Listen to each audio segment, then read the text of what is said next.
नमस्कार दोस्तों, स्वागत है आपका आप बीती चैनल में, जहां हम आपको सुनाते हैं ऐसी सच्ची घटनाएं जो रोंगटे खड़े कर देने वाली होती हैं। यह कहानियां हमारे दर्शकों द्वारा साझा की गई होती हैं और हम उन्हें आपके सामने बिल्कुल उसी रूप में पेश करते हैं। अगर आप भी पैरानॉर्मल या रहस्यमयी घटनाओं में रुचि रखते हैं तो हमारे चैनल को जरूर सब्सक्राइब करें और जुड़ें हमारे इस सफर में। तो चलिए बिना देर किए आज की कहानी शुरू करते हैं। आज की कहानी हमें मध्य प्रदेश के रहने वाले विजय ने शेयर की है। दरअसल विजय का 7 साल का एक बेटा है और एक दिन अचानक उसकी तबीयत खराब हो जाती है। अब क्योंकि विजय खुद एक डॉक्टर है तो वह खुद ही उसका इलाज करने की कोशिश करता है, लेकिन हालत सुधरने के बजाय दिन प्रतिदिन बिगड़ते ही जाते हैं। तब विजय के पापा ने कहा कि यह डॉक्टर की बीमारी नहीं है बल्कि कुछ और ही बवाल है। इसके ऊपर किसी आत्मा का साया पड़ चुका है और इसका शरीर किसी दूसरे के कब्जे में है। लेकिन क्योंकि विजय डॉक्टर है, पढ़ा लिखा है, तो वह इन चीजों में बिल्कुल भी यकीन नहीं करता और अपने पिताजी की इस पुराने जमाने की सोच को भी बेकार बताता है। लेकिन तभी विजय के पिता उसको एक अपने साथ घटी हुई बहुत ही भयानक स्टोरी सुनाते हैं जो उनके साथ बहुत साल पहले घटित हुई थी। इस स्टोरी को सुनने के बाद ही विजय को इन सभी चीजों पर यकीन हुआ कि वाकई में इस दुनिया में एक और अलग दुनिया भी रहती है जिसे उनकी पढ़ाई में पैरानॉर्मल चीजें कहते हैं। और उसका यह शक यकीन में तब बदल गया जब उसने अपने खुद के बेटे पर इन चीजों को होते हुए देखा। आज शाम से ही तूफानी हवाओं के साथ मूसलाधार बारिश हो रही थी। रह रहकर आसमान पर बिजली कड़क रही थी। अमावस्या की काली अंधेरी रात और उस पर इतनी घनघोर वर्षा सभी वातावरण को और भी डरावना बना रहे थे। बीच बीच में बिल्ली और कुत्तों के रोने की आवाजें मन में एक दहशत भर रही थीं। रमेश बेचैनी से कमरे में इधर उधर टहल रहे थे। रमेश की उम्र यही कोई 50 साल की होगी। उनके कनपटी के बालों में सफेदी दौड़ गई थी, आंखों पर चश्मा लगा था। टहलते टहलते रमेश थक गए। उनके चेहरे की घबराहट और परेशानी साफ दिखाई दे रही थी। उनकी परेशानी का कारण था उनका 6 साल का पोता। वह 1 सप्ताह से बीमार था। उसका बुखार उतरने का नाम ही नहीं ले रहा था। वह बेहोशी के हालत में चिल्लाने लगता और फिर बेहोश हो जाता। कोई भी दवा काम नहीं कर रही थी।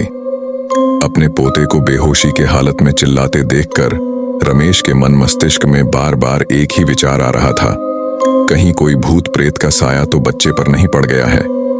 यह विचार बार बार रमेश जी को परेशान कर रहा था। उन्होंने घबराई हुई आवाज में कहा, नहीं नहीं, ये नहीं हो सकता। ऐसा कहते हुए रमेश जी सीधे अपने बेटे के कमरे में गए, जहां उनकी पत्नी, बेटा, बहू बच्चे के पास बैठे थे। रमेश का बेटा खुद एक डॉक्टर था। वही अपने बेटे का इलाज कर रहा था। उसे भी समझ नहीं आ रहा था कि उसकी कोई भी दवा बच्चे पर असर क्यों नहीं कर रही है। बच्चे की तबीयत ठीक होने की जगह और बिगड़ती जा रही थी। रमेश ने कमरे में आते ही अपने बेटे से पूछा, विजय, आर्यन की तबीयत में कोई सुधार हो रहा है या नहीं? विजय ने परेशानी भरे स्वर में जवाब दिया, नहीं पापा, अभी कोई सुधार नहीं दिखाई दे रहा है। मुझे समझ नहीं आ रहा है आर्यन का बुखार उतर क्यों नहीं रहा। मैंने बुखार की सभी दवाइयां दे दी हैं, फिर भी कोई असर दिखाई नहीं दे रहा है। रमेश ने गंभीर लहजे में कहा, विजय, मुझे लगता है आर्यन पर किसी भूत प्रेत का साया है, इसीलिए दवा असर नहीं कर रही। आर्यन का इलाज डॉक्टर के पास नहीं, किसी पहुंचे हुए तांत्रिक के पास है। मैं एक तांत्रिक को जानता हूं, हमें उन्हें यहां बुला लेना चाहिए। कहीं ऐसा ना हो कि बहुत देर हो जाए। अपने पापा की बात सुनकर विजय ने गुस्से में कहा, पापा, आप पढ़े लिखे होकर कैसी दकियानूसी बातें कर रहे हैं। मैं भूत प्रेतों पर विश्वास नहीं करता, यह अंधविश्वास है। आप इतने बड़े बिजनेसमैन हैं, आप ऐसी बातें करेंगे, मुझे विश्वास नहीं हो रहा है। बाहर बादलों की गड़गड़ाहट से वातावरण भयावह हो रहा था। यही हाल कमरे के अंदर भी था। रमेश जी की बातें सुनकर सभी तनावग्रस्त हो गए थे।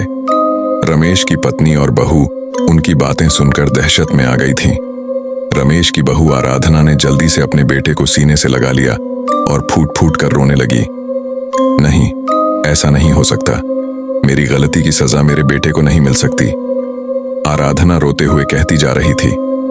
रमेश ने कठोर शब्दों में कहा, विजय, तुम भूत प्रेतों पर विश्वास नहीं करते, पर मैं करता हूं। इस संसार में अदृश्य शक्तियां हैं, कुछ अच्छी और कुछ बुरी। जिनका सामना ऐसी शक्तियों से होता है वह इन पर विश्वास करते हैं। तुम्हारे विश्वास न करने से सच्चाई बदल नहीं जाएगी। विजय ने व्यंग्यात्मक स्वर में कहा। आप ऐसे बात कर रहे हैं जैसे आपने भूत प्रेतों को बहुत करीब से देखा है। विजय ने घबराई हुई आवाज में पूछा, क्या कहा आपने? रमेश की बात सुनकर उनकी पत्नी सरिता और बहू आराधना दोनों के चेहरे पर डर की परछाई दिखाई देने लगी। सरिता ने आश्चर्य से पूछा, ये आप क्या कह रहे हैं? इसके बारे में आपने मुझे कभी नहीं बताया। ये कब की बात है? रमेश जी अपने घर वालों को अपनी आप बीती सुनाने लगे। वह घटना हमारी शादी के पहले की है। उस बात को वर्षों बीत गए हैं। उस घटना के बारे में कभी बताने की जरूरत ही नहीं महसूस हुई।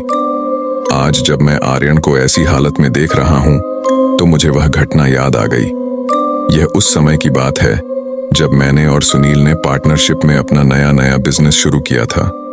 एक दिन मुझे पता चला कि सुनील होशंगाबाद में अपना एक होटल बनवा रहा है। इस बारे में सुनील ने मुझे कुछ नहीं बताया। ये जानकर मुझे बहुत गुस्सा आया। मैं सीधा सुनील के पापा हरीश अंकल के ऑफिस में पहुंच गया। उस समय मैं बहुत गुस्से में था। हरीश अंकल, मैंने सुना है सुनील होशंगाबाद में एक 5 सितारा होटल बनाने जा रहा है और आपने वहां जमीन भी खरीद ली है।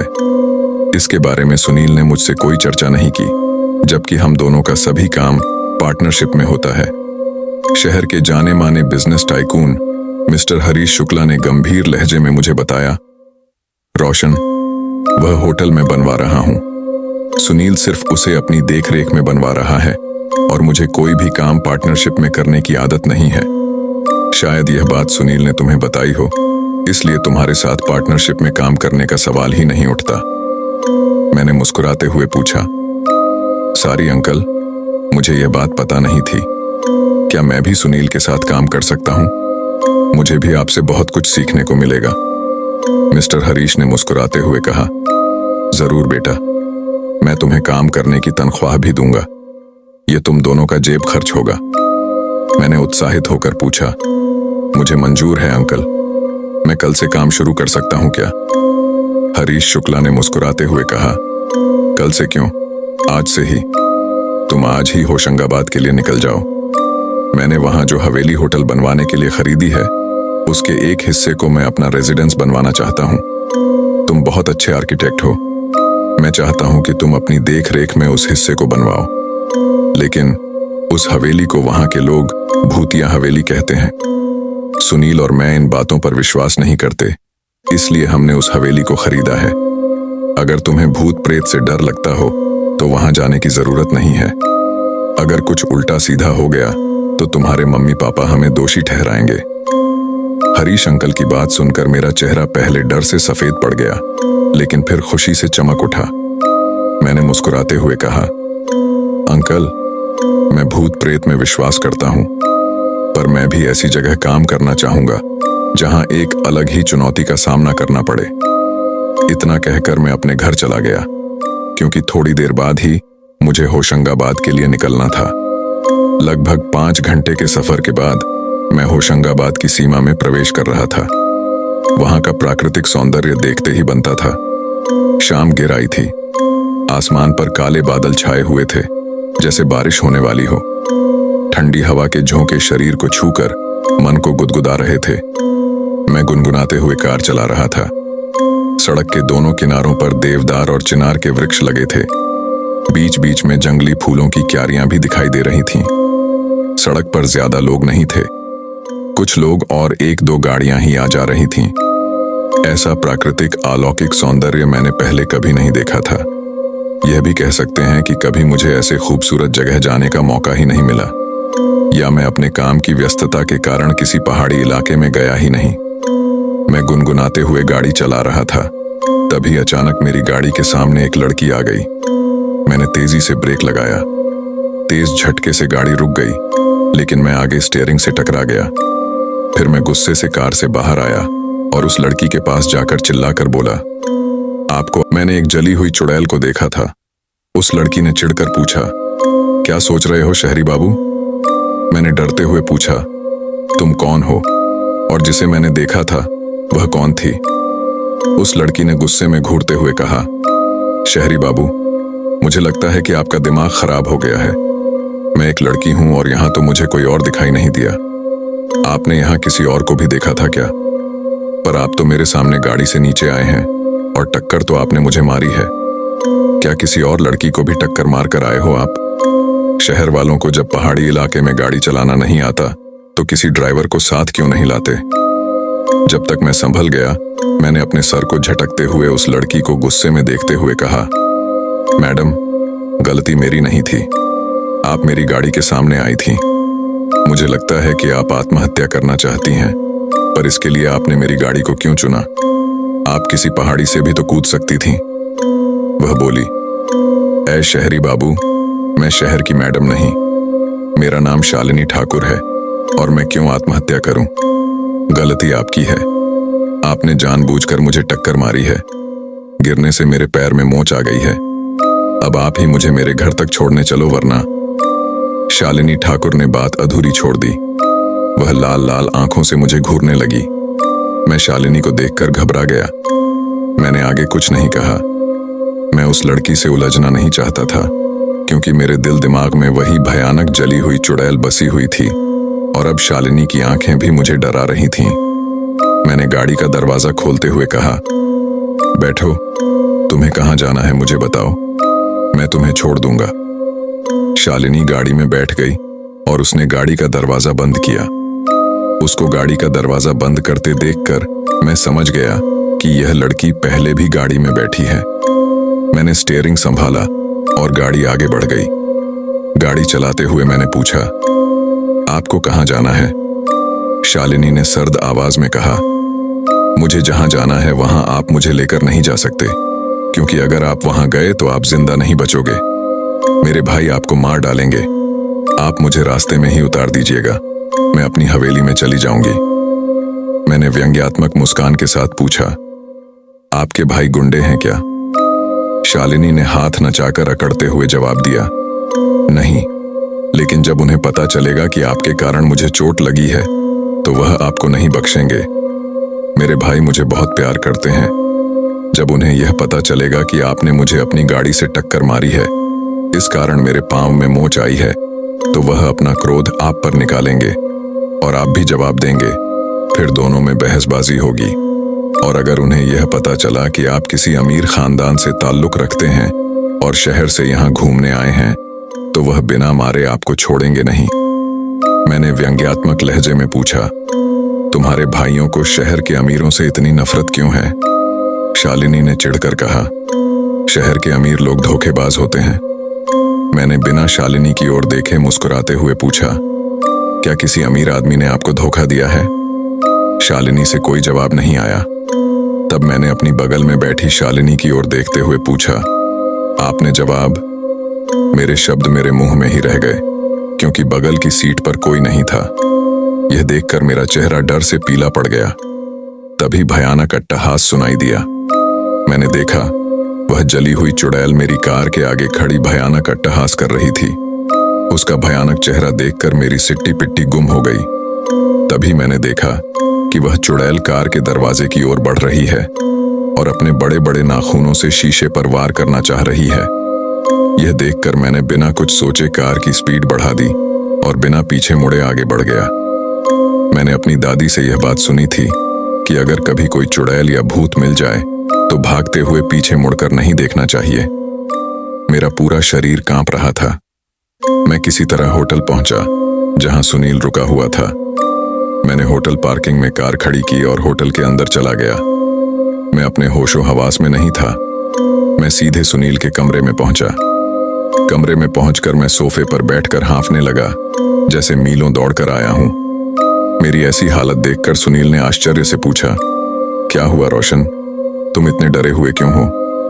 मेरे मुंह से कोई आवाज नहीं निकली। मेरी ऐसी हालत देखकर सुनील ने मुझे पानी दिया और फिर बहुत प्यार से पूछा, अब बताओ क्या हुआ है? मैंने डरते हुए कहा, सुनील, मेरी कार में एक चुड़ैल बैठी थी। मैं उससे पीछा छुड़ाकर यहाँ आया हूँ। मेरी बात सुनकर सुनील ने जोरदार ठहाका लगाया। सुनील को इस तरह हंसता देखकर मैंने गुस्से में झल्लाकर कहा, मैं सच कह रहा हूं सुनील, रास्ते में मुझे एक चुड़ैल मिली थी। सुनील ने मुझे चिढ़ाते हुए कहा, तू कैसी बातें कर रहा है? यहाँ पहाड़ी इलाकों में लोगों को सुंदर लड़कियां मिलती हैं और यहाँ चुड़ैल तेरी कार में बैठी थी। इतना कहकर सुनील हंसने लगा। अगर चुड़ैल तुम्हारी कार में बैठी होती तो क्या वह तुम्हें इतनी आसानी से बिना नुकसान पहुंचाए छोड़ देती? तुम भूत प्रेत में विश्वास करते हो, इसलिए कह रहे हो। मैं ऐसी बातों पर विश्वास नहीं करता। तुम्हें पता है, हो सकता है कि किसी पहाड़ी लड़की ने चुड़ैल का मुखौटा लगाकर तुम्हें डराया हो।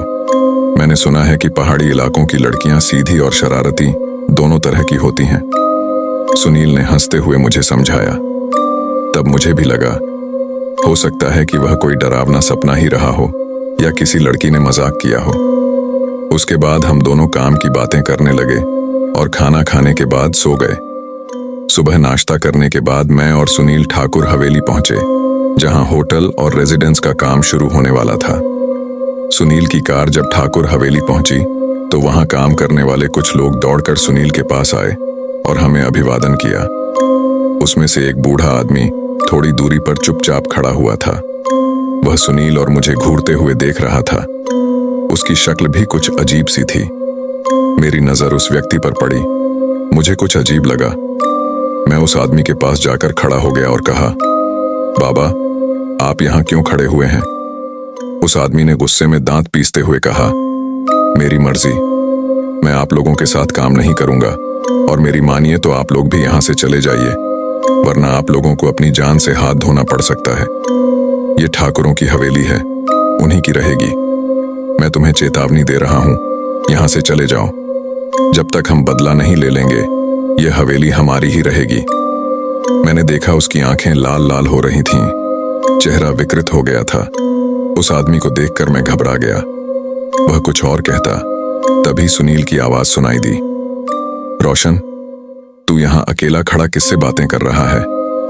मैंने चौंक कर पीछे देखा और कहा, मैं यहाँ इन बाबा जी से बात कर रहा हूँ। सुनील ने मुझे आश्चर्य से देखते हुए कहा, वहां तो कोई नहीं है। मैंने पलट कर देखा तो वाकई वहां कोई नहीं था। मेरे चेहरे पर दहशत दिखाई देने लगी, क्योंकि मैंने अभी अभी एक बूढ़े व्यक्ति से बात की थी जो मुझे यहां से जाने की धमकी दे रहा था। मैंने डरी हुई आवाज में कहा, सुनील, मुझे लगता है कि इस हवेली में भूत प्रेत का वास है। इसे तोड़ने से पहले किसी तांत्रिक से कुछ उपाय करवा लो, नहीं तो कहीं ऐसा ना हो कि हम किसी मुसीबत में फंस जाएं। सुनील ने मुझे घूरते हुए कहा, रोशन, तुम पढ़े लिखे होकर जाहिल जैसी बात क्यों कर रहे हो? आज के युग में भूत प्रेत को कोई नहीं मानता। यह सब मन का भ्रम है। अब चलो, हवेली का मुआयना करना है, जिससे हमें पता चल सके कि किस हिस्से को तोड़ना है और किसे उसी तरह रखना है। मेरा मन हवेली के अंदर जाने का नहीं था। मैं यहाँ आकर पछता रहा था, पर अब मुझे सुनील के साथ जाना ही पड़ा। मैं मन ही मन हनुमान चालीसा का पाठ करता जा रहा था। मुझे एहसास हो रहा था कि कोई मेरे साथ साथ चल रहा है, लेकिन दिखाई कोई नहीं दे रहा था।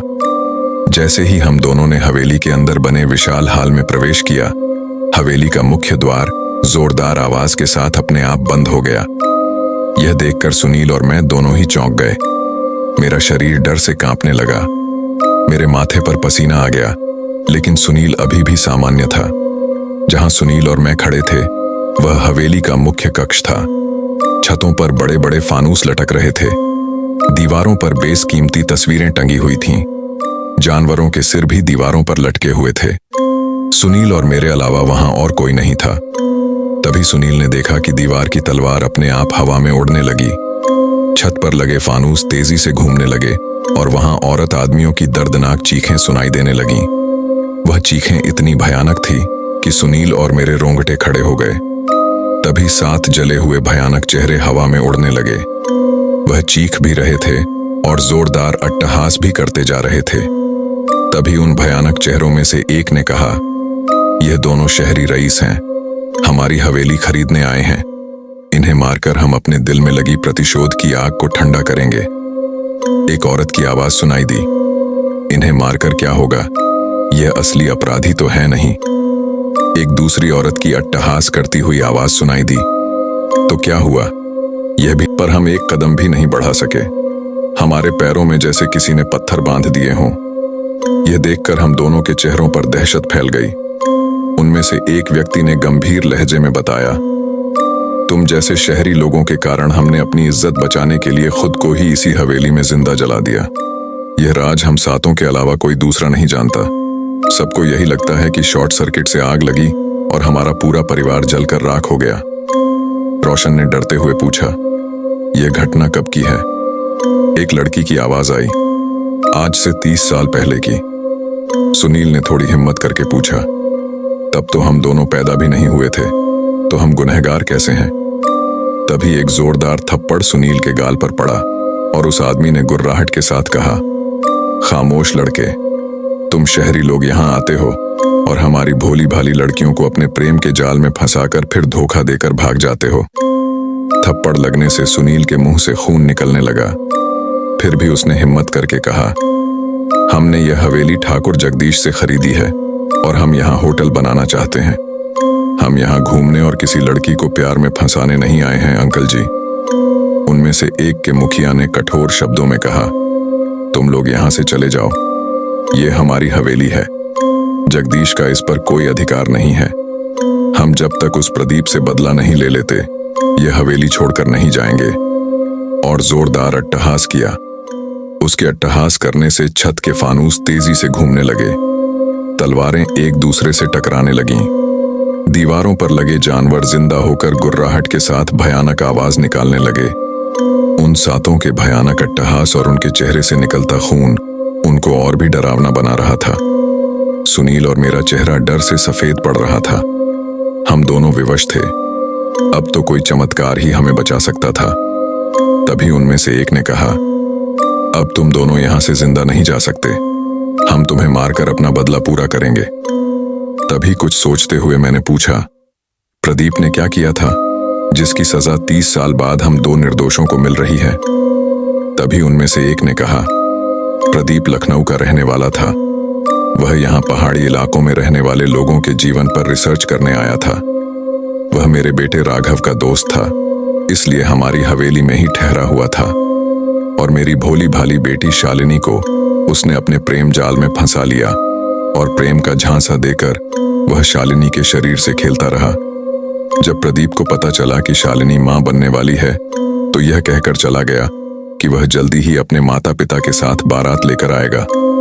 पर देखते ही देखते 6 महीने बीत गए, पर प्रदीप नहीं आया। तब अपने खानदान की इज्जत बचाने के लिए इसी हवेली में हमने अपनी अग्नि समाधि बना ली। 30 वर्षों से हमारी आत्मा इस हवेली में प्रदीप का इंतजार कर रही है। तभी राघव ने कहा, हमें विश्वास था कि वह एक ना एक दिन जरूर आएगा, पर वह आज तक नहीं आया। हमने सुना है कि तुम दोनों भी लखनऊ के हो। अब हम तुम्हारे शरीर में प्रवेश करके तुम्हारे साथ लखनऊ चलेंगे और वहां प्रदीप को ढूंढकर उससे अपनी बहन का बदला लेंगे। राघव की बात सुनकर मेरी आंखें आश्चर्य से चौड़ी हो गईं। फिर मेरे चेहरे पर एक दर्द भरी मुस्कान फैल गई। मैंने दर्द भरी आवाज में कहा, राघव अंकल, प्रदीप अंकल यहाँ कभी नहीं आएंगे, क्योंकि वह आज से 30 साल पहले ही इस दुनिया को छोड़कर चले गए हैं। उन भूतों के मुखिया ने कठोर शब्दों में पूछा, तुम कहना क्या चाहते हो? तुम प्रदीप को कैसे जानते हो? मैंने दर्द भरी आवाज में हाथ जोड़कर कहा, आपकी कहानी सुनकर मुझे अपनी दादी की सुनाई कहानी याद आ गई। दादी ने मुझे बताया था कि मेरे प्रदीप अंकल किसी पहाड़ी इलाके में रिसर्च के लिए गए थे और वहां उनको किसी लड़की से प्रेम हो गया। वह उनके बच्चे की मां बनने वाली थी। अंकल ने घर जाकर दादाजी से शादी की इजाजत मांगी, पर दादाजी ने अंकल की शादी अपने दोस्त की लड़की से बचपन में ही पक्की कर दी थी। दादाजी ने प्रदीप अंकल से कहा कि वह अगर उस लड़की से शादी करेंगे तो उन्हें हमेशा के लिए घर छोड़ना पड़ेगा। प्रदीप अंकल ने कहा कि वह घर छोड़कर जा रहे हैं। जब यह बात दादाजी के दोस्त को पता चली तो उन्होंने कहा कि प्रदीप अंकल को उनकी बेटी से शादी करनी पड़ेगी, नहीं तो वह उन्हें गोली मार देंगे। अंकल ने कहा कि वह जिससे प्यार करते हैं उसी से शादी करेंगे। यह सुनकर दादाजी के दोस्त ने गुस्से में प्रदीप अंकल पर गोली चला दी और वहीं प्रदीप अंकल की मौत हो गई। इसलिए अंकल कभी यहाँ लौटकर नहीं आए। उन्होंने तो पहले ही अपने प्रेम की खातिर अपने प्राणों की आहुति दे दी थी। मेरी दादी ने बेटे की लाश देखकर अपने प्राण त्याग दिए। दादाजी भी कुछ दिनों बाद परलोक सिधार गए। उसके बाद वर्षों हमारा परिवार उस दुख से उबर नहीं पाया। पर कहते हैं कि समय सब घाव भर देता है, तो हमारा परिवार भी जीने लगा। पर आज भी मेरे पिताजी अपने भाई की याद में आंसू बहाते हैं। अगर आप लोगों को मेरी जान लेकर संतोष मिल जाए तो आप मेरी जान ले लीजिए, पर मेरे दोस्त सुनील को यहां से जाने दीजिए। मेरी बात सुनकर शालिनी ठाकुर फूट फूट कर रोने लगी और रोते हुए उसने अपने पिता से कहा, पिताजी, मैं आपसे कहती थी कि मेरा प्रदीप मुझे धोखा नहीं दे सकता, पर आपने मेरी बात नहीं मानी। आप मेरे बच्चे के हत्यारे हैं, मैं आपको कभी माफ नहीं करूंगी। इतना कहकर उसने अपने पिता पर छलांग लगा दी और अपने बड़े बड़े नाखूनों से उनके चेहरे का मांस नोचने लगी। वह व्यक्ति दर्द से चिल्ला उठा। फिर कुछ सोचकर शालिनी ने उसे छोड़ दिया और वह मेरे सामने आकर खड़ी हो गई और कठोर शब्दों में बोली, आप लोग इन दोनों बच्चों को जाने दो, इनकी कोई गलती नहीं है। अगर आप लोगों ने इन्हें कोई नुकसान पहुंचाने की कोशिश की तो मैं यहां तांडव मचा दूंगी।